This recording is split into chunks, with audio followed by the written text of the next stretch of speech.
Hello students, हम लोग अभी आज स्टडी करने जा रहे हैं क्लास 10 का चैप्टर 1 केमिस्ट्री का।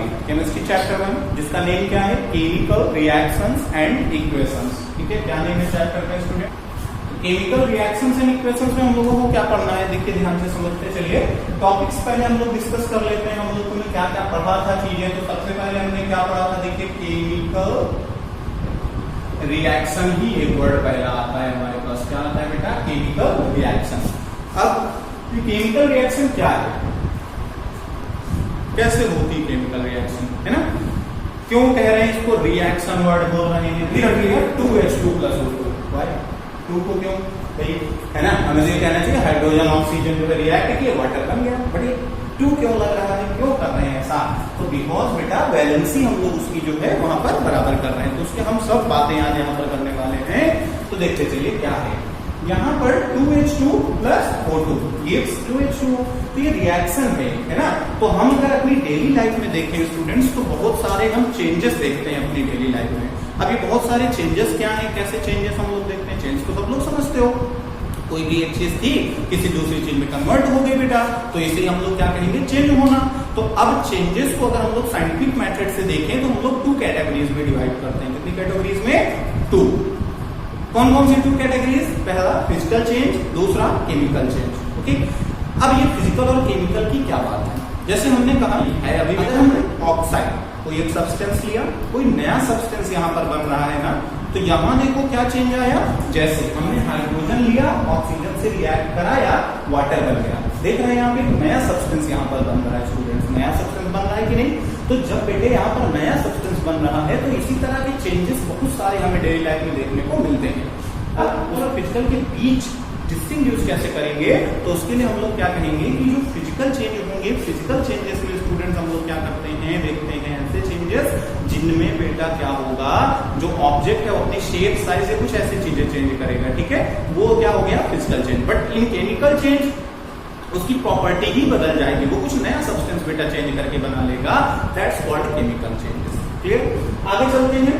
तो अब हम लोग देख रहे हैं केमिकल चेंजेस। तो केमिकल वर्ड समझ आ गया? केमिकल मतलब कहां पर लगेगा? जहां पर उसकी स्ट्रक्चर, उसका नेचर, उसकी प्रॉपर्टीज, है ना, वो सब बदल जा रही है सब्सटेंस की, तो हम उसको बोलेंगे केमिकल से रिलेट करेंगे। चेंज मतलब बदल जा रहे हैं, तो केमिकल चेंज। अब यहीं पर इसी से रिलेटेड एक वर्ड आया, केमिकल रिएक्शंस। क्या है स्टूडेंट्स? क्या वर्ड आया? Chemical reactions. अभी केमिकल रिएक्शंस क्या होती है? तो देखिए, केमिकल दूसरा वर्ड है रिएक्शन। तो केमिकल रिएक्शन में क्या होता है? इन केमिकल रिएक्शन, यहां हम ऐसे कहेंगे, अ process under which 2 or more than 2 substances or any substance change into new substances is called chemical reaction। पूरी बात को जोड़ के अगर हम देखें, कुछ सब्सटेंस थे, ठीक, या एक सब्सटेंस था, किसी एक प्रोसेस के द्वारा क्या हुए, कुछ नए सब्सटेंसेस में कन्वर्ट हो गए। इसी प्रोसेस को, जिस प्रोसेस की वजह से बेटे वो एक फॉर्म से दूसरी फॉर्म में कन्वर्ट हो गए, इसी प्रोसेस को हम लोग क्या बोलेंगे students? Chemical reaction. So chemical reaction is a process under which 2 or more than 2 substances or any one substance gets converted into new simpler substances or new substances या form new properties, है ना? That's called chemical reaction. That process is called chemical reaction. Okay? Clear है? तो definition हम लोग chemical reaction की क्या लिख लेंगे? Chemical reaction is a process under which substances get converted into new substances और form new properties substance. Okay, ये हम लोग डेफिनेशन दे देंगे। केमिकल रिएक्शन हो गया। तो यहाँ पर देखिए, ये दो अलग अलग सब्सटेंस थे, एक ऑक्सीजन है, हाइड्रोजन है, दोनों ने रिएक्ट किया, रिएक्ट करके क्या बना दिया? वाटर। तो यहाँ पर क्या हुआ? इन्होंने एक प्रोसेस के तहत इसको चेंज किया कि नहीं किया? तो ये क्या हो गया बेटा? केमिकल रिएक्शन किया इन्होंने, आपस में क्या किया? Chemical reaction. जैसे मैं और रिएक्शन आपको दूं, मैं कह दूं C+O2 gives CO2। तो ये भी क्या है बेटा? ये भी एक केमिकल चेंज है। तो केमिकल चेंज आई थिंक आपको क्लियर हो गया होगा। केमिकल चेंज या chemical reaction, chemical reaction is a process under which substances get converted into new substances with new properties. Okay, ये हम कह सकते हैं इसकी डेफिनेशन। ठीक है, तो केमिकल रिएक्शन क्लियर है आपको? कोई कंफ्यूजन है तो आप पूछ लीजिएगा। ठीक है, नेक्स्ट देखिए हम लोग देखें केमिकल रिएक्शन। तो ठीक है, प्रोसेस समझ आ गया बेटा हमें। अब हम क्या कहेंगे कि केमिकल रिएक्शन जो हो रही है उसमें सब्सटेंसेस किस तरह से पार्टिसिपेट कर रहे हैं, या केमिकल रिएक्शन के रिजल्टेंट क्या क्या चीजें हो सकती हैं, कहीं हो सकते हैं, क्या क्या कैरेक्टरिस्टिक्स मतलब क्या क्या प्रॉपर्टीज हो सकती हैं बेटा केमिकल रिएक्शन की वजह से। तो देखिए क्या क्या होगा। पहला आपके पास एक हो सकता है evolution of gas, gas evolve हो सकती है बेटा। दूसरा आपके पास हो सकता है चेंजिंग टेम्परेचर, टेम्परेचर जो है चेंज हो सकता है, अभी चेंज में घट भी सकता है, बढ़ भी सकता है, ठीक है। तीसरा हमारे पास क्या हो सकता है, फॉर्मेशन ऑफ न्यू सब्सटेंसेस, है ना, या फॉर्मेशन आप ये भी कह सकते हो चेंज इन स्टेट, स्टेट भी चेंज हो सकती है। न्यू सब्सटेंस मतलब अभी सॉलिड है लिक्विड बन जाना, अभी डिस्कस करेंगे कैसे, ठीक है। और क्या कह सकते हैं, तो फॉर्मेशन ऑफ प्रेसिपिटेट, है ना, चेंज इन कलर, ये सारे हमारे जो है केमिकल रिएक्शन की वजह से चेंजेस हमें देखने को मिलते हैं। अब जैसे हम बात करें चेंज इन कलर, कलर कैसे चेंज हो जाएगा किसी रिएक्शन में, तो एक सिंपल सी रिएक्शन हम लोग लेते हैं। अगर हम स्टूडेंट्स एक टेस्ट ट्यूब लें और उस टेस्ट ट्यूब में हम लोग क्या करेंगे, पूरी टेस्ट ट्यूब है हमारे पास, ठीक है, ग्रुप में मैं आपको पिक्चर दे दूंगा उसका, पूरा क्लियर देख पाएंगे। तो टेस्ट ट्यूब में हम क्या कर रहे हैं कि जो टेस्ट ट्यूब हमारे पास है, हमने उसमें पोटेशियम परमैंगनेट ले लिया, and we know potassium permanganate is purple in colour, तो उसका कलर कैसा होगा स्टूडेंट्स, पर्पल। अभी उसमें अगर हम साइट्रिक एसिड डाल दें, बोले सर साइट्रिक एसिड कहाँ मिलेगा, तो बेटा कोई भी जूसी फ्रूट जो सार है उनको ले सकते हैं, है ना, सॉर फ्रूट को कोई भी लाइक लेमन ले सकते हैं, ऑरेंज ले सकते हैं, तो उनसे हमने साइट्रिक एसिड निकाल लिया। साइट्रिक एसिड अगर हम उसमें मिक्स करेंगे स्टूडेंट, तो क्या होगा, जो उसका पर्पल कलर था वो गायब हो जाएगा, डिसअपीयर हो जाएगा, कलरलेस बना देगा उसको। तो क्यों कलरलेस बन रहा है, तो देखिए चेंज, कलर चेंज हुआ कि नहीं हुआ, तो यहाँ पर क्या आया, चेंज इन कलर। तो हम लोग इसको एक तरीके से क्या बोलेंगे, ये भी क्या है केमिकल रिएक्शन का में एक पार्ट आ रहा है, क्या, चेंज इन कलर। दूसरी बात I change in state, state कैसे चेंज होगी, तो स्टेट चेंज होने के लिए सिंपल सा बिल्कुल जो है फंडा है। स्टेट जैसे हमें देखनी है कैंडल, ठीक है, कैंडल आप बर्न करोगे क्या होगा, आप देखते हो वो जो वैक्स है लिक्विड बनना स्टार्ट हो जाती है, हीट रिलीज करती है। तो यहाँ पर क्या हुआ, गैसियस हीट क्या है, टेम्परेचर वेपर फॉर्म पे होगा, गैस फॉर्म पे, एंड वो जो वैक्स मेल्ट हो रही है वो कैसी फॉर्म पे है बेटा, तो वो आपका लिक्विड फॉर्म पे है। तो जो सॉलिड थी वैक्स वो किसमें, लिक्विड और गैस में कन्वर्ट हो गई, तो चेंज इन स्टेट आया कि नहीं आया। और देखिए क्या हो सकता है केमिकल रिएक्शन से, change in formation of precipitate. अब प्रेसिपिटेट कैसे फॉर्म होगा बेटा, प्रेसिपिटेट होता क्या है, तो इसके अंतर्गत हम लोग पढ़ेंगे कि जो प्रेसिपिटेट है, प्रेसिपिटेशन रिएक्शन भी हम लोग पढ़ेंगे, ठीक है, बाद में होगा, ठीक है। मडी वाटर, मडी वाटर जैसे आप मडी वाटर को अगर फिल्टर करोगे तब भी उसमें मड छोटा छोटा जो है पार्टिकल रह जाएगा, तो ये सब क्या है बेटा, प्रेसिपिटेट है, क्या है, प्रेसिपिटेट है, ठीक है। प्रेसिपिटेट बनता कैसे है, ठीक। इसके बाद अगला जो टॉपिक है हमारा कि चेंज इन टेम्परेचर, टेम्परेचर कैसे चेंज कर देगा, तो चेंज इन टेम्परेचर तो हमने पढ़ा, सिंपल सा है, एग्जांपल ले लेते हैं। जैसे हमने देखा मीथेन गैस, कौन सी गैस ले लिया स्टूडेंट, मीथेन, मीथेन क्या होती है, CH4। मीथेन गैस को अगर हम ऑक्सीजन के साथ रिएक्ट करेंगे, क्या करेंगे, मीथेन गैस को ऑक्सीजन के साथ रिएक्शन करेंगे तो CO2 फॉर्म होगा, वाटर फॉर्म होगा, एंड काफी मात्रा में हीट रिलीज होगी स्टूडेंट। क्या क्या देखिए बन रहा है, CH4 मीथेन ऑक्सीजन से अगर रिएक्शन करेंगे CO2 फॉर्म होगा, H2O वाटर फॉर्म होगा, हीट रिलीज होगी काफी मात्रा में, क्या रिलीज होगी, हीट। तो यहाँ अगर इसको बैलेंस करते हैं, देखते हैं कार्बन इधर एक है, इधर भी एक है, हाइड्रोजन इधर 4 है, इधर 2 है, बैलेंस करने के लिए यहाँ पे 2 लगा दिया तो 4 हो गया, बट ऑक्सीजन देखो 2 1 जा 2 एंड 2, तो 4 उधर ऑक्सीजन, इधर भी 4 होने चाहिए, तो बैलेंस करने के लिए आप यहाँ पे कितना लगा दो, क्या लगा दिया स्टूडेंट्स, 2। तो यहाँ पर 2O2 आ गया, तो CH4 plus 2O2 gives CO2 plus 2H2। यहाँ जो मेन देख रहे हैं आप, क्या रिलीज हो रही है, हीट। तो जो हीट रिलीज हो रही है, तो बेटे क्या समझ आता है यहाँ से कि हीट रिलीज होने का मतलब यहाँ पर क्या हुआ कि टेम्परेचर जो होगा उसका टेम्परेचर क्या होगा, चेंज होगा। इसी का देखिए अब हम अगर बात करें आगे कि केमिकल रिएक्शन में और क्या चेंजेस आते हैं, तो और जैसे चेंज होने पड़ा है ना, चेंज इन टेम्परेचर हो गया, चेंज इन कलर हो गया, है ना, चेंज इन स्टेट हो गया, formation of evolution of gas, gas evolve कैसे होती है, कैसे कहेंगे कि भाई गैस कहीं पर इवॉल्व हो रही है किसी रिएक्शन में, सिंपल सा फंडा है। गैस इवॉल्व होने के लिए स्टूडेंट्स हम क्या देख पाएंगे, देख रहे हैं, फटाफट से देख लेते हैं रिएक्शन। अगर हम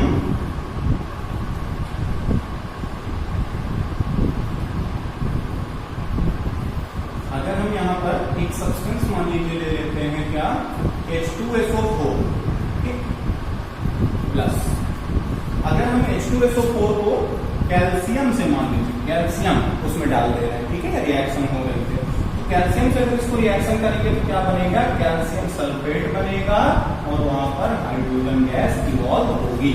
क्या होगा, अगर H2SO4 सल्फ्यूरिक एसिड में कैल्शियम के हमने टुकड़े डाले, ठीक है, तो क्या होगा, कैल्शियम सल्फेट बना लेगा, हाइड्रोजन को वहां पर क्या कर देगा स्टूडेंट्स, इवॉल्व कर देगा, तो इवोल्यूशन ऑफ हाइड्रोजन गैस हो जाएगी बेटा। तो यहाँ क्या समझ आता है कि सल्फ्यूरिक एसिड में कैल्शियम मिक्स करके हमने कैल्शियम सल्फेट पाया और हाइड्रोजन गैस, तो यहाँ गैस इवॉल्व हो रही है कि नहीं हो रही है, ये कैसा केस हो गया, इवोल्यूशन ऑफ गैस, ठीक है। तो ये सारे केमिकल रिएक्शंस के बेटा जो है आप कह सकते हो केमिकल रिएक्शन में इस तरह की चीजें हो रही है, चीजें इवॉल्व हो रही है, ठीक है। अब इसके बाद बात आती है केमिकल रिएक्शन के बाद एक बात आती है दूसरी, केमिकल इक्वेशन। क्या बात आती है स्टूडेंट्स, केमिकल इक्वेशन। अब ये केमिकल इक्वेशन क्या है, देखिए केमिकल इक्वेशन में क्या होता है, रिएक्शन और इक्वेशन में फर्क क्या है, देखिए फटाफट से। अगर हम बात करें, जैसे हम कह रहे थे कार्बन, तो हम लिखते कार्बन प्लस बोले सर ऑक्सीजन, बोले ऑक्सीजन गिव्स, एरो क्या बोलेंगे, गिव्स, मतलब प्रोडक्ट क्या बना है, ठीक है, तो gives carbon plus oxygen gives carbon dioxide, है ना। 10 मिनट लग जाएगा लिखने में, क्यों, काफी टाइम लग रहा है। तो हमें क्या करना है, थोड़ा स्मार्ट वर्क करना होता है, साइंस के स्टूडेंट्स हैं, तो फटाफट से हम लोग यहाँ पर क्या करेंगे, हर एक जो यहाँ पर सब्सटेंस है बेटा उसको सिंबॉलिकली रिप्रेजेंट करेंगे। तो कार्बन को हमने रिप्रेजेंट किया C से, ऑक्सीजन को रिप्रेजेंट किया O से, बट अब बात आती है कि ऑक्सीजन या जो भी नॉन मेटल्स हैं एक्सेप्ट कार्बन या सम अदर मेटल्स, उनके डाई या ट्राई एटॉमिक या मोनो एटॉमिक मॉलिक्यूल्स होते हैं, ठीक है, तो ऑक्सीजन को हम लोग O2 लिखेंगे, गिव्स CO, कार्बन डाइऑक्साइड का क्या सिंबल लिखा, CO2। तो क्या समझ आ रहा है, ये लिखना इजी था या ये लिखना इजी था, तो ये इजी था। तो हमने क्या किया स्टूडेंट्स कि जो केमिकल रिएक्शन में सब्सटेंसेस पार्टिसिपेट कर रहे हैं एंड जो फॉर्म हो रहे हैं, उन सबको उनके सिंबल्स से रिप्रेजेंट करके या सिंबल से रिप्रेजेंटेशन दे दिया, रिप्रेजेंट कर दिया, उसी रिप्रेजेंटेटिव फॉर्म को हम लोग क्या बोलते हैं, केमिकल इक्वेशन बोलेंगे। क्या बोलेंगे, chemical equation. So chemical equation is the representation, a symbolic representation of each and every substance which is present in a chemical reaction. Chemical equation क्या है बेटा, chemical equation is a symbolic representation. ये एक symbolic representation है किस बारे में, symbolic representation of substances which are present in a chemical reaction. देखिए यहाँ रिएक्शन हो रहा था, अब इस रिएक्शन में जो सब्सटेंस पार्टिसिपेट कर रहे थे हमने उनको उनके सिंबल्स की फॉर्म पे रिप्रेजेंट कर दिया। यही सिंबॉलिक रिप्रेजेंटेशन हमारी स्टूडेंट्स क्या कहलाती है, केमिकल इक्वेशन कहलाती है। क्लियर, तो ये हमारा केमिकल इक्वेशन हो गया, ठीक है, ठीक है। स्केटर फॉर्मूला भी बोलते हैं ना, स्केटर क्या है, उसको एक स्ट्रक्चर में हमने उसको लिख दिया है, ठीक है। तो ये हमारा बन गया C+O2 gives C। क्लियर, तो ये हमारे पास हो गया केमिकल इक्वेशन। अब बात आती है केमिकल इक्वेशन जो हम लोग लिख रहे हैं, यहाँ पर देख रहे होंगे आप, कुछ सब्सटेंस इधर लिखे हैं, कुछ इधर लिखे हैं, है ना। तो बेटे सबको पता है या नहीं पता तो पता कर लेंगे, क्या है, इनको बोलते हैं reactants. Reactants are those substances which are participating in the reaction, and जो फॉर्म होके मिलता है उनको बोलते हैं products. So products are those substances which are forming, which are formed after the reaction. Reaction के बाद जो हमें मिल रहे हैं वो क्या है, प्रोडक्ट्स है बेटा, क्या है, प्रोडक्ट। तो रिएक्टेंट्स एंड प्रोडक्ट, ओके। तो आपको ये भी समझ आ गया होगा केमिकल इक्वेशंस क्या है, ठीक है। अब यहाँ पर एक बात करते हैं स्टूडेंट्स, कई बार क्या होता है आप देखते होंगे कुछ रिएक्शंस ऐसी हैं जहां पर आप देखते हो कि हीट इवॉल्व होती है, रिलीज होती है।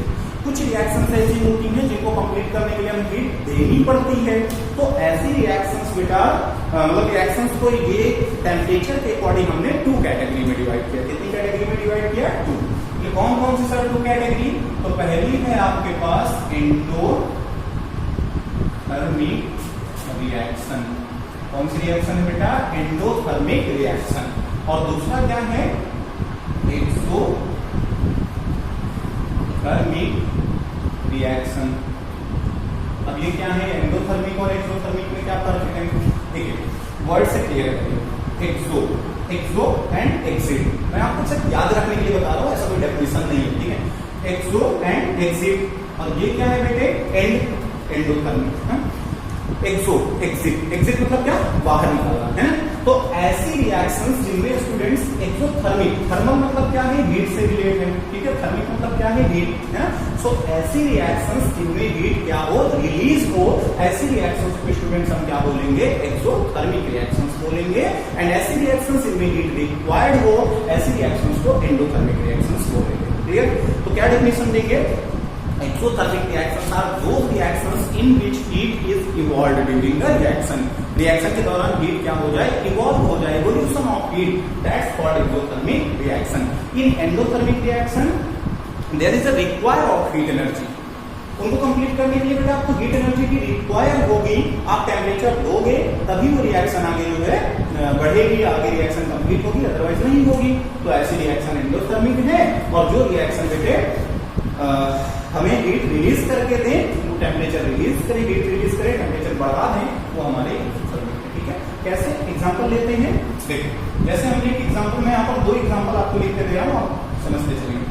एक एग्जांपल है जिप्सम है हमारे पास, CaSO4.2H2O, ये फार्मूला किसका है, calcium sulphate dot 2H2O, gypsum.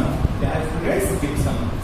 Gypsum को अगर हम 100 डिग्री सेल्सियस पे हीट करें, जो 373 केल्विन भी कह सकते हैं, 100 डिग्री सेल्सियस पे अगर हीट करेंगे तो बनेगा CaSO4.2H2O प्लस, ठीक है, प्लस 1.5 H2O। ये आपके पास फॉर्मेशन भी है। दूसरी एक रिएक्शन, मीथेन को अगर हम ऑक्सीजन से रिएक्ट करते हैं तो यहां पर मिलता है CO2 प्लस हीट और प्लस वाटर, ठीक है। या एक काम करते हैं, मैं वाटर पहले लिख दे रहा हूं, वाटर एंड हीट। देखिए दोनों रिएक्शन को आप समझ पा रहे हैं students. CaSO4.2H2O, calcium sulphate dot 2H2O, ये होता है जिप्सम। जिप्सम नहीं सीमेंट वगैरह में पड़ी होती है, आप देखिएगा कभी भी सीमेंट को थोड़ी देर अगर पानी डाल के रखे फ्रीज हो जाता है, नहीं फ्रीज मतलब सॉलिड बिल्कुल बन जाता है, हॉट टाइप। और ये क्या है, ये होता है आपका POP, स्टूडेंट ये POP, ठीक है। POP क्या होता है, प्लास्टर ऑफ पेरिस, ठीक। और ये क्या है आपका जिप्सम, ठीक। तो अब अगर जिप्सम को हम लोग 100 डिग्री सेल्सियस पर हीट करते हैं तो मिलता है POP एंड बनते हैं वाटर मॉलिक्यूल्स। तो क्या हो रहा है, हीट दे रहे हो तो रिएक्शन हो रही है, ऐसी रिएक्शन कहलाएंगी एंडोथर्मिक रिएक्शंस। क्या कहलाएंगे स्टूडेंट्स, एंडोथर्मिक रिएक्शंस। तो reactions in which heat is required but in which heat is released, जिसमें हीट रिलीज हो रही है, ऐसी रिएक्शन को हम बोलेंगे एक्सोथर्मिक रिएक्शन। आप देखिए घरों पे एलपीजी हम लोग बर्न करते हैं, सिलेंडर में एलपीजी है ना, सिलेंडर जो हमारे डोमेस्टिक सिलेंडर होते हैं खाना बनाने के लिए हम लोग यूज करते हैं, तो उसमें आप देखिएगा एलपीजी जब बर्न होती है तो क्या होता है, तो एलपीजी का मेन कंपोनेंट है, तो बहुत सारे उसमें गैसेस हैं, हम लोग आगे पढ़ेंगे, बट मेन कंपोनेंट जो होता है वो होती है ब्यूटेन गैस। कौन सी होती है बेटे, ब्यूटेन गैस। तो हमें ये याद रखना है, आगे हालांकि चैप्टर 4 में पढ़ेंगे, कोई भी आपका हाइड्रोकार्बन अगर आप उसको बर्न करते हैं, कंबसन करते हैं उसका, तो आपको CO2 मिलेगी, हीट रिलीज होगी एंड वाटर मिलेगा, ठीक है, वेपर के फॉर्म में। तो CO2, वाटर एंड हीट, ये तीन चीजें आपको वहां पर मिलनी है। तो आप देखिए यहाँ पर क्या हो रहा है, देखिए हाइड्रोकार्बन का जो है कंपाउंड, मतलब एक सीरीज का जो है कैंडिडेट है, ये आपका हाइड्रोकार्बन का पहला कैंडिडेट हो गया। तो यहाँ पर ये क्या है, मीथेन हाइड्रोकार्बन है, जब आपने इसको ऑक्सीजन से रिएक्ट किया, फंक्शन हुआ, तो क्या हुआ, CO2 रिलीज हुई, वाटर रिलीज हुआ, हीट रिलीज हुई। तो स्टूडेंट क्या समझ आ रहा है कि बेटा जब हीट रिलीज हो रही है तो इसका मतलब एक ऐसी रिएक्शन हो जाएगी, एक्सोथर्मिक रिएक्शन हो जाएगी। कैसी रिएक्शन हो जाएगी, एक्सोथर्मिक। ठीक है, हमारे पास एक रिएक्शन है जिसको हम लोग क्या बोलेंगे, एक्सोथर्मिक रिएक्शन, ठीक है। रफ करते हैं, आगे हम लोग बढ़ते हैं, ठीक है। अब अगला टॉपिक हम लोग को स्टूडेंट्स क्या पढ़ना है, तो हम लोगों ने देखा भी कि कुछ रिएक्शंस जो देखी, मैं यहाँ पर आपको कुछ एग्जांपल्स ऐसे लिख के साइड में दे रहा हूँ, फिर हम लोग डिस्कस करेंगे। स्टूडेंट मैंने यहाँ पर कुछ रिएक्शंस लिखी हैं आपके सामने, आप देख पा रहे होंगे। C+O2 gives CO2, CaOH का होल ट्वाइस हीट किया, बोले CaO बना सर एंड H2O बना। HCl को हाइड्रोक्लोरिक एसिड मैग्नीशियम से रिएक्ट किया, MgCl2 बना एंड हाइड्रोजन इवॉल्व हुई। Na2SO4 sodium sulphate and magnesium chloride इनको रिएक्ट किया, NaCl मतलब सोडियम क्लोराइड बना, sodium sulphate and magnesium chloride से सोडियम क्लोराइड बना, मैग्नीशियम सल्फेट बना। ZnO जिंक ऑक्साइड हाइड्रोजन से रिएक्ट किया, बोले सर H2O बना है, Zn बना। ठीक, ये हमारे पास अगर स्टूडेंट्स रिएक्शंस मिल रही हैं तो हम देख क्या पा रहे हैं यहाँ पर कि किस तरह से रिएक्शंस हो रही हैं। ठीक है, तो किस तरह से रिएक्शंस हो रही है, देखा यार बहुत सारी रिएक्शंस हैं। अब ऐसे तो ये मैंने 5 रिएक्शंस लिखी है, ऐसे तो हजारों लाखों रिएक्शंस हैं। ठीक, तो हम क्या देखेंगे कि भाई सबको रिएक्शन है ना, तो उसके लिए हमने क्या किया, कुछ टाइप्स बना दिए जिसके थ्रू हमें याद करना इजी हो गया कि भाई कौन सी किस टाइप की रिएक्शन है, तो उसकी प्रॉपर्टीज पढ़ना, उसके बारे में जानना वो थोड़ा सा इजी हो गया। तो स्टूडेंट हमने क्या किया, केमिकल रिएक्शन को कैटेगराइज किया। क्या किया मैंने, रिडक्शन रिएक्शन। क्या याद करना है, ऑक्सीडेशन एंड रिडक्शन रिएक्शन। ठीक है, देखिए अब ये क्या है ऑक्सीडेशन एंड रिडक्शन। तो इसमें क्या है स्टूडेंट्स, फटाफट से देखते हैं हम लोग कि बेटे केमिकल रिएक्शंस तो पता चल गई, टाइप्स पता चले। अब थोड़ा सा देखते हैं, यहाँ आप क्या देख रहे हैं, दो अलग अलग सब्सटेंस थे, दोनों एक दूसरे से जुड़ के एक सिंगल सब्सटेंस बना दिया। तो क्या हुआ, कंबाइन हुए कि नहीं हुए, तो कंबाइन मतलब कॉम्बिनेशन रिएक्शन। कैसा हो गया स्टूडेंट्स, कॉम्बिनेशन। वर्ड से क्लियर हो रहा होगा आपको। तो combination reactions are those reactions in which two or more than two substances combine with each other and form one new substance.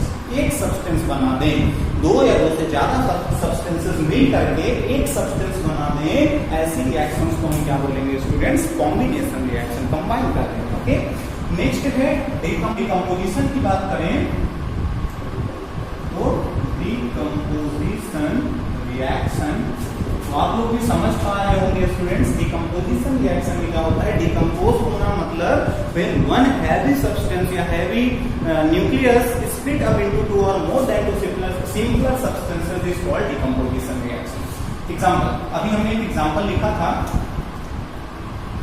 CaOH का होल ट्वाइस हीट किया था, तो CaO प्लस H2O, दोनों में आपको डिफरेंस समझ आ रहा है। यहाँ क्या हुआ, देखिए एक सब्सटेंस था पूरा फ्लैट लाइन, क्या था फ्लैट लाइन, तो एक सब्सटेंस है, एक सब्सटेंस को हमने क्या किया, हीट किया। देखिए दो अलग अलग सिंगुलर सब्सटेंसेस में स्प्लिट हुआ कि नहीं हुआ स्टूडेंट्स, तो ये हमारा क्या हो गया, ये हमारा कहलाएगा CaO प्लस H2O मतलब डिकम्पोजिशन। अब डिकम्पोजिशन के 3 टाइप्स होते हैं। कौन कौन से 3 टाइप्स होते हैं देख लेते हैं हम लोग जल्दी से।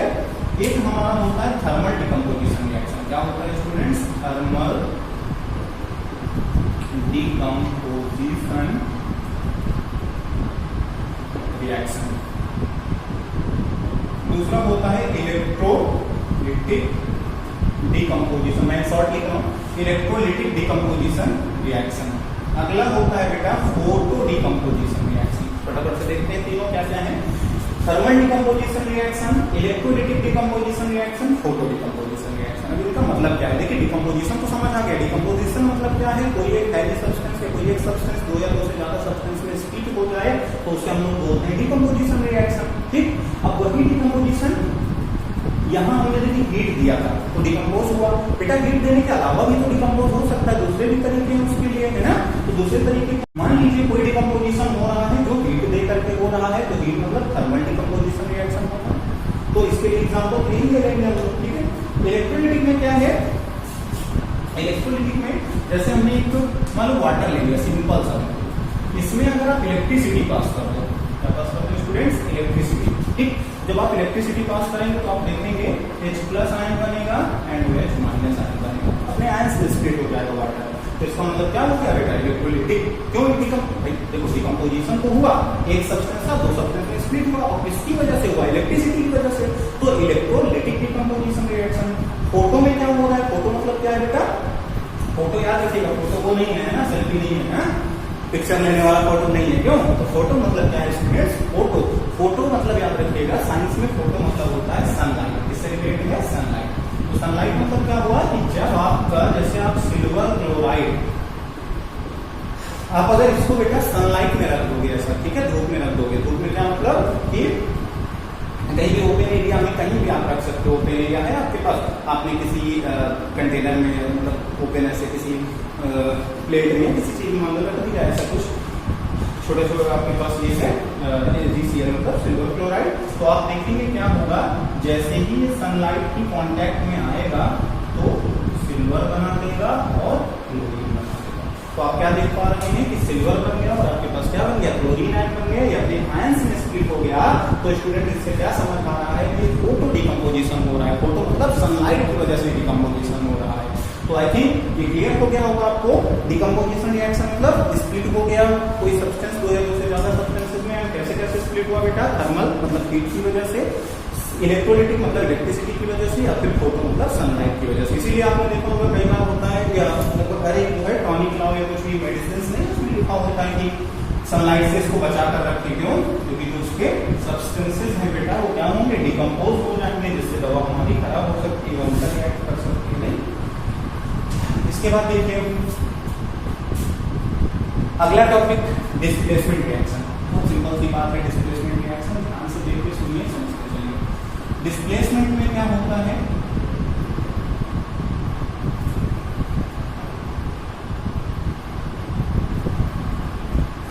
डिस्प्लेसमेंट रिएक्शन डिस्प्लेस हो जाना है ना।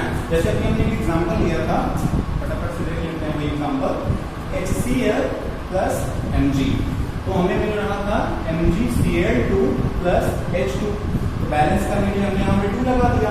तो वो क्या है स्टूडेंट्स कि यहाँ पर जो है एक सब्सटेंस है, एक मेटल है, वो दूसरे जो है सब्सटेंस को या दूसरे किसी एलिमेंट को उसके प्लेस से हटा दे रहा है। देखो मैग्नीशियम खुद उसकी जगह ले ले रहा है, हाइड्रोजन को वहां से क्या कर दे रहा है, हटा दे रहा है, उसकी जगह डिस्प्लेस कर दे रहा है। तो इसका मतलब हम लोग क्या कहेंगे, डिस्प्लेसमेंट रिएक्शन कहेंगे। डेफिनेशन क्या होगी, when highly reactive metal displaces the other less reactive metal or element from any compound is called displacement reaction, है ना। कि जो हाईली रिएक्टिव मेटल है इसका क्या मतलब हुआ, इसको एक इस तरह से अगर हम लोग समझे एग्जांपल के तौर पे AB plus C gives AC plus B या BC प्लस A।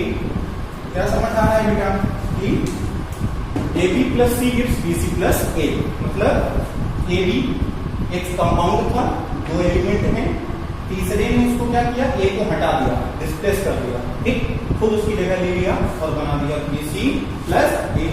क्या समझ आ रहा है स्टूडेंट्स कि कोई एक हाईली रिएक्टिव मेटल है ना, इसको हम लोग ऐसे भी रिलेट कर सकते हैं, कैसे कि अगर हम देखें हमने क्या किया, कहीं भी कोई बंदा है, ठीक है, 2 दोस्त हैं, अभी एक तीसरा दोस्त उसको जो है क्या कि आपके क्लासरूम में ही होता है, 2 लोग आप बैठे हो सीट पे, तीसरा आया है ना, क्या करेगा, आपको हटाना है, क्या करेगा, खत्म करके आपको साइड कर दिया, अभी आप साइड हो गए, अलग हो गए, है ना, बैठे तो उसी तरह, लेकिन जहां बैठे थे वहां नहीं रह गए, क्यों, और खुद आपकी जगह उसको ले लिया, क्यों, क्योंकि वो ज्यादा या तो ताकतवर है, तो कुछ ऐसा ही तो यहाँ पर क्या समझ आ रहा है कि हाईली रिएक्टिव मेटल मतलब इसकी रिएक्टिविटी हाई होगी, ज्यादा होगी, कंबाइनिंग कैपेसिटी ज्यादा होगी, वो रिएक्शन कर जाएगा और उसको उसकी जगह से क्या करेगा, स्टूडेंट हटा देगा। तो अब जैसे हमने यहाँ पर क्या किया, highly reactive metal, low reactive metal क्या है, तो मैं आपको एक फटाफट से रिएक्टिविटी सीरीज लिख के दे दे रहा हूँ, आप लोग उसको क्लियर समझ लीजिएगा, ठीक है। थोड़ा सा चैप्टर में बेटा जल्दी करने की कोशिश करूंगा, क्योंकि मैंने पहले आपको ये चैप्टर ऑलरेडी पढ़ा दिया, तो ये सब आपके पास क्लियर है। मैं रिएक्टिविटी सीरीज लिख के दे रहा हूँ, तो जल्दी से देख लीजिए। रिएक्टिविटी सीरीज में क्या है,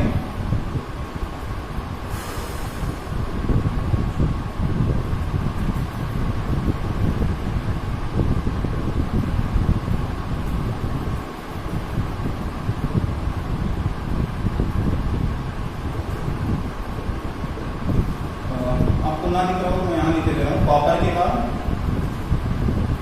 AuAgBt, इन 3 को आप समझ लीजिए कि नेटिव स्टेट में प्रेजेंट होते हैं स्टूडेंट, बहुत कम रिएक्टिव होते हैं, ठीक है, बिल्कुल लास्ट में आएंगे यहाँ पे, ठीक है, इसके बाद जगह नहीं थी यहाँ पे, ठीक है। इसके बाद हम लोग क्या करेंगे, potassium, sodium, calcium, magnesium, aluminium, ये ऐसे चलोगे तो बढ़ती जाएगी रिएक्टिविटी, ठीक है। कौन ज्यादा रिएक्टिव होगा, पोटेशियम, कौन कम होगा, उससे कम सोडियम, उससे कम मैग्नीशियम, उससे कम कैल्शियम, ठीक है, कैल्शियम उससे कम मैग्नीशियम, तो इस तरह से आपकी रिएक्टिविटी सीरीज चलती जाएगी, ठीक है। तो अब क्या है कि हाईली रिएक्टिव भी लेस रिएक्टिव को डिस्प्लेस कर सकता है स्टूडेंट। जैसे हम यहीं पर एक रिएक्शन लिख दें HCl प्लस Zn, बोले रिएक्शन को देखें तो Zn, तो बेटे ZnCl2 प्लस ZnCl2 होगा प्लस H2 बैलेंस कर देंगे। लेकिन अगर हम यही रिएक्शन लिखते हैं बेटा आपके पास दिस कॉपर, तब ये रिएक्शन नहीं होगा स्टूडेंट्स। क्यों नहीं होगा ये रिएक्शन?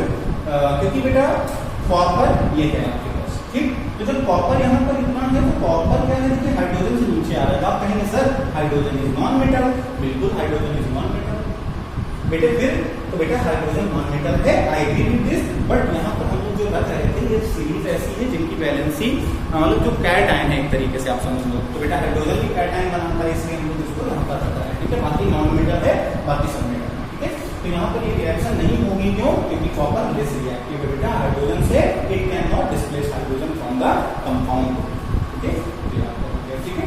इसके बाद देखिए बेटा डबल डिस्प्लेसमेंट रिएक्शन। इसमें क्या होता है भाई, डबल डिस्प्लेसमेंट में डबल डिस्प्लेसमेंट जहां टू टाइम डिस्प्लेसमेंट हो रहा है, दोनों अपने आयंस को इंटरचेंज कर लेते हैं। जैसे हमने कहा Na2SO4 plus MgCl2 gives MgSO4 plus NaCl। Balance करने के लिए हमने यहाँ पर 2 लगा दिया, ठीक। तो यहाँ पर क्या हुआ, Na2SO4 plus MgSO4 plus 2NaCl। तो बेटे यहाँ पर आप देख रहे हो इसका सल्फेट आयन जो है, सल्फेट आयन कैसा है, निगेटिव। इसका सल्फेट आयन उसके पॉजिटिव से जुड़ गया है, ये पॉजिटिव में ये निगेटिव है ना। अगर इनको स्प्लिट करें तो SO4 -2 Na plus and Mg plus 2 and Cl minus, ठीक है। तो इसका प्लस इसके माइनस से जुड़ रहा है, जबकि इसका प्लस इसके माइनस से जुड़ रहा है। देखिए आप वहां पर तो स्टूडेंट्स हो क्या रहा है कि जब ये प्लस माइनस आपस में दोनों जगह इंटरचेंज कर रहे हैं अपने आयंस को, तो ऐसी रिएक्शंस कहलाती हैं डबल डिस्प्लेसमेंट रिएक्शंस। क्या कहलाएंगे बेटा, डबल डिस्प्लेसमेंट रिएक्शंस।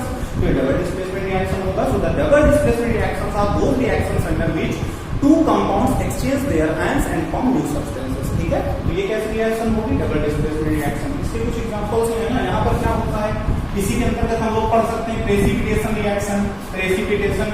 प्रेसिपिटेट का फॉर्म होना, प्रेसिपिटेट के बाद हम लोग और पढ़ सकते हैं जैसे न्यूट्रलाइजेशन रिएक्शन के इसमें पढ़ सकते हैं। बोले सर न्यूट्रलाइजेशन रिएक्शन क्या है, न्यूट्रलाइज होना मतलब क्या है।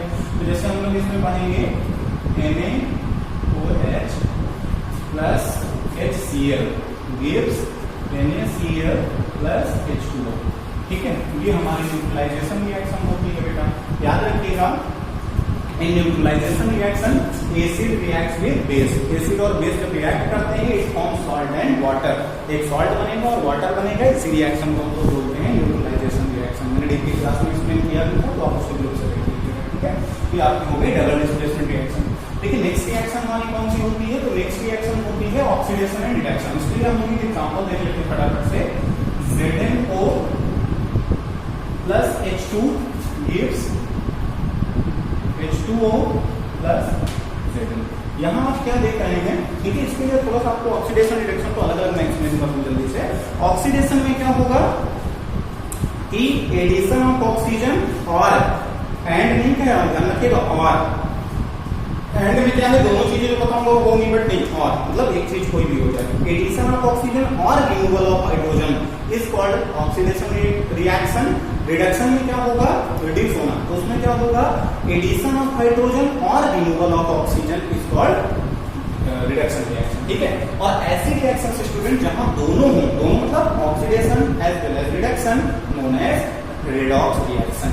तो रेडॉक्स रिएक्शन क्या है, रेडॉक्स में बेटा दोनों होंगे, दोनों मतलब क्या, ऑक्सीडेशन भी होगा रिडक्शन भी होगा। जैसे आप यहां देखिए, यहां से यहां और यहां से यहां क्या हो रहा है स्टूडेंट, ऑक्सीजन इसके साथ जाके जुड़ रहा है ना, तो ऑक्सीजन जुड़ा तो मतलब इसका क्या होगा, ऑक्सीडेशन होगा कि नहीं होगा। यहां ऑक्सीजन रिमूव हो गया, इससे रिमूव हट रहा है, तो रिमूव होने का मतलब यहाँ पर क्या हो गया, रिमूवल ऑफ ऑक्सीजन क्या कहलाता है, रिडक्शन। तो यहाँ क्या हो रहा है स्टूडेंट, ऑक्सीडेशन, यहाँ क्या हो रहा है, रिडक्शन। तो ऑक्सीडेशन में क्या होता है, ऑक्सीडेशन में क्या कि in oxidation addition of oxygen और रिमूवल ऑफ हाइड्रोजन, बट यहाँ पर ऑक्सीजन जुड़ा है तो इसका मतलब ये ऑक्सीडेशन हो गया। और यहाँ रिडक्शन क्यों, क्योंकि बेटा ऑक्सीजन उससे अलग हो रहा है, ठीक है।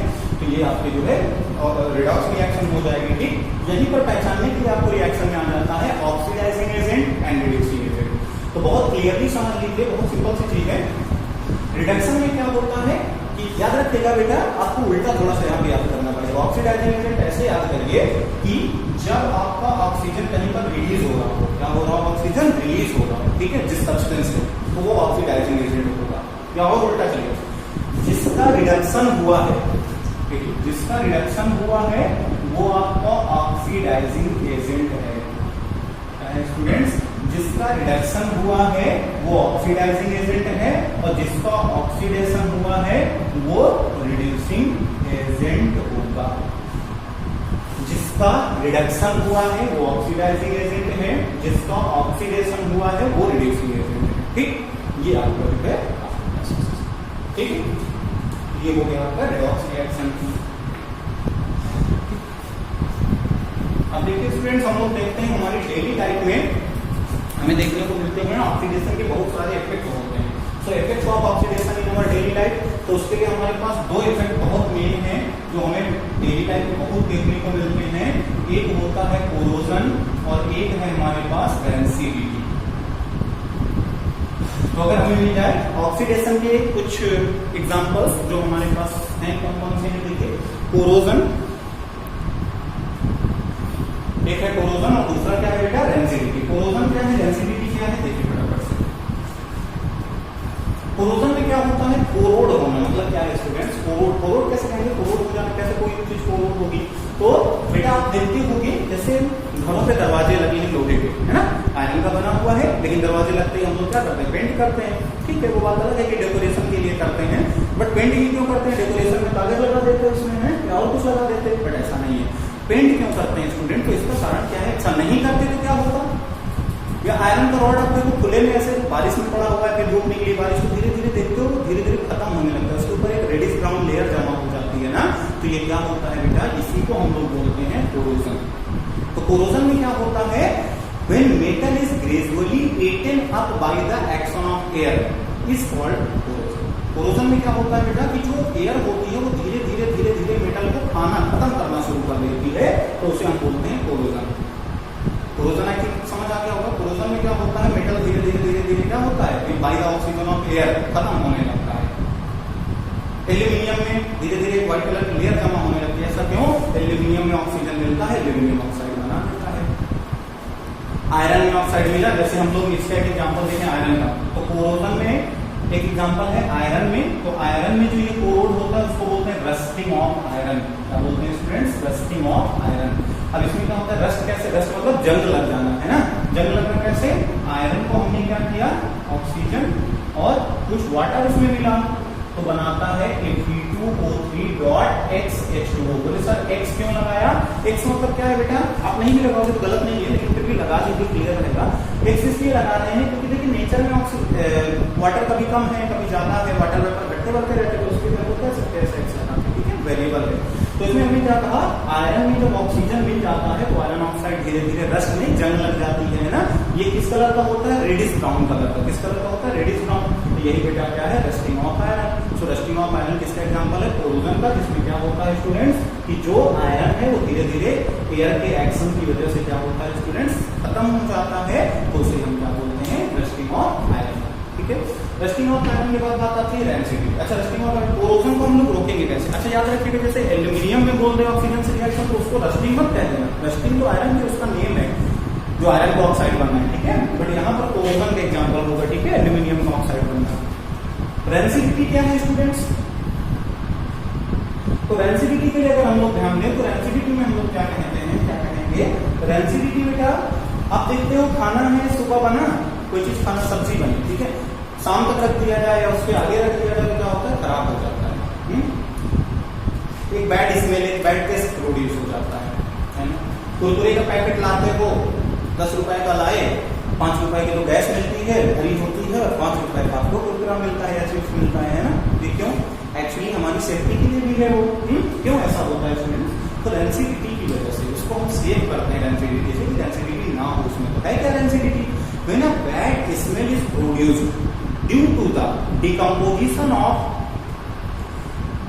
Hydrocarbons or long chain of fatty acids which are present in oil is called rancidity. बेटा ऑयल में long chain of carbon present होती है तो फैटी एसिड बन जाते हैं, जिसकी वजह से उनका क्या होता है, डिकम्पोज हो जाते हैं। वो एयर के कांटेक्ट में आने से, जब ऑक्सीजन के कांटेक्ट में आते हैं तो क्या हो जाते हैं, डिकम्पोज हो जाते हैं। तो डिकम्पोज होकर bad smell, bad taste produce कर देते हैं। इसी प्रोसेस को, ये बैड स्मेल प्रोड्यूस होने के प्रोसेस को हम क्या बोलते हैं, रेंसिडिटी बोलते हैं।